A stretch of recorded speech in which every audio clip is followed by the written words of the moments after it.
প্রিয় দেবদেববাসী, আপনারা বিভ্রান্ত হবেন না। আমার নমিনেশন বাতিল হয়নি এবং আগামীতে নমিনেশন সঠিক হয়ে যাবে।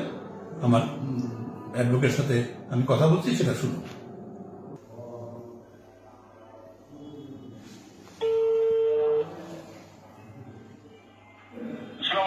মামুন, ওই যে আমার যে নমিনেশন বাতিল হয় নাই, আমি তোমাকে বলছি আমার অ্যাডভোকেট এবার ভিডিও করতেছে, তুমি তাকে বলো যে কি হয়েছে ঘটনাটা, বলো। জি, আমাদের এই আজকের কেসটা ছিল মঞ্জুরুল হাসান মুন্সি সাহেবের কোম্পানি দুইটা ব্যাংকে তার লোন ছিল। সেই লোনটা একটাই হচ্ছে গিয়ে গত 23 জুলাইতে রিশিডিউলও হয়েছে। ওইখানে 26 কোটি টাকা দিয়ে রিশিডিউল করেছে, ওইটা ডিগ্রি হয়েছিল 36 কোটি টাকা। সেইখানে ওনার এটা কোম্পানির লোন, ওনার কোনো লোন না। সেখানে 16 কোটি টাকা দিয়েছে, রিমেনিং 10 কোটি টাকা দিতে পারে নাই। উনি টাইমও চেয়েছিল যে আমাকে দেয়া হোক। আর আরেকটা হচ্ছে, এটা হচ্ছে প্রিমিয়ার ব্যাংক। আরেকটা হচ্ছে ওনার কোম্পানি, এই কোম্পানির নাম হচ্ছে ম্যান পাওয়ার। সেখানেও ওই 12 কোটি সামথিং ডিফল্টেড আছে। ব্যাংক আইডিএলসি ফাইন্যান্সিয়াল ইনস্টিটিউট তার এগেন্সে অর্থ ঋণ সুদ করে, সেই সুদটা এখনো পেন্ডিং আছে, এখনো জাজমেন্ট হয়নি। তো যেহেতু কোম্পানি ডিফল্ট করেছে, কোম্পানির ডিরেক্টর হিসেবে ওনার নাম সিআইবি তে আসবে এবং এখানে তারা রিপোর্টও করেছে। তার কোম্পানিকে করেছে ম্যান পাওয়ার এবং ওই কোম্পানির যারা যারা ডিরেক্টর তাদের সবাইকে করেছে। সেইটাকে আমরা এই সিআইবির নামটা কেন অবৈধ হবে না এই মর্মে আমরা জয়েন্ট ডিস্ট্রিক্ট জাজের কোর্টে একটি টাইটেল সুট করি, ডিক্লারেটরি সুট, এবং সেখানে আমরা ইনজাংশন চেয়েছিলাম যে আমাদেরকে যেন এই ম্যান পাওয়ার এবং মঞ্জুরুল হাসান মুন্সি তারা দুইজন ওইখানে বাদী ছিলেন, তাদেরকে যেন ডিফল্টার ডিক্লেয়ার নাম না করা হয় এবং সিআইবিতে তাদের নাম যেন দেয়া না হয়। সেটা জয়েন্ট ডিস্ট্রিক্ট জাজ রিজেক্ট করে। তার এগেনস্টে হাইকোর্ট ডিভিশনে ফার্স্ট মিসেলেনিয়াস আপিল করি। সেখানে একটা ইনজাংশন অ্যাপ্লিকেশন শুনানির পরে একটা ইনজাংশন পাই। গত নভেম্বর মাসে হাইকোর্টের শুনানি হয়।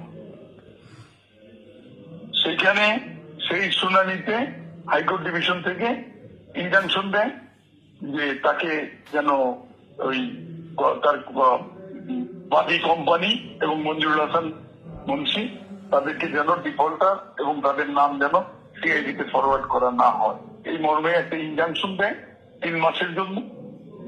এটা গত 2রা নভেম্বর এই অর্ডারটা হয়। এই হইল পজিশন। উনি তো তারপরে নমিনেশন সাবমিট করলেন গত 29 তারিখ। 29 তারিখ সাবমিট করে সেইটারই স্ক্রুটিনি হয় গত 2রা জানুয়ারি কুমিল্লা ডিসি অফিস কার্যালয়ে। যখন ওনার নমিনেশনটা আসে ওই আসনের কুমিল্লা 4-এ, তখন ওনার নাম আসে।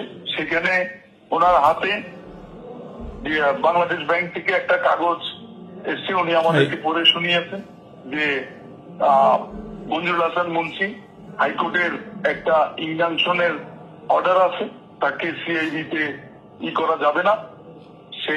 সেই মর্মে তার এই ঋণ খেলাপির তা কোনো ইস্যু নাই। আমরা দেখতে পাচ্ছি এটাকে সাবস্টিটিউট করার জন্য আমরা আবার ওই হাইকোর্টের অর্ডারটাও সাবমিট করি, উনি এটা নেন।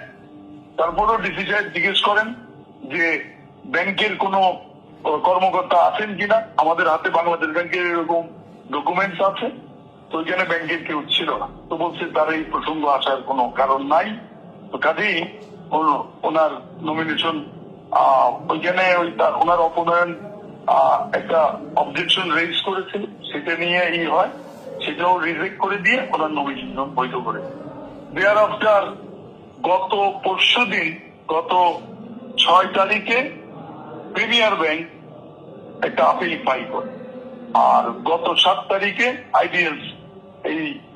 আইডিএলসি ফাইন্যান্সিয়াল ইনস্টিটিউট তারাও একটা আপিল ফাইল করে। সেই দুইটা আপিল তারা চ্যালেঞ্জ করে। হাইকোর্ট গত 2রা নভেম্বর যে ইনজাংশন দিয়েছিল সেই অর্ডারের বিরুদ্ধে তারা আপিল করে। সেই আপিলেরই আজকে মহামান্য চেম্বার জাজ আদালতে শুনানি হয়। শুনানি অন্তে এটা ওই হাইকোর্টের অর্ডারটাকে স্টে করে।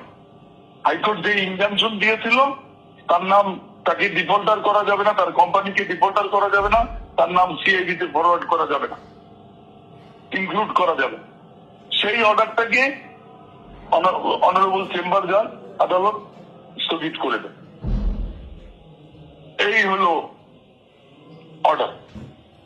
তো এতে কি আমার নমিনেশন আমি ইলেকশন করতে পারবো না? আপনার নমিনেশন তো চ্যালেঞ্জ হয় না এখন পর্যন্ত, তো আপনার নমিনেশন তো ঠিক আছে।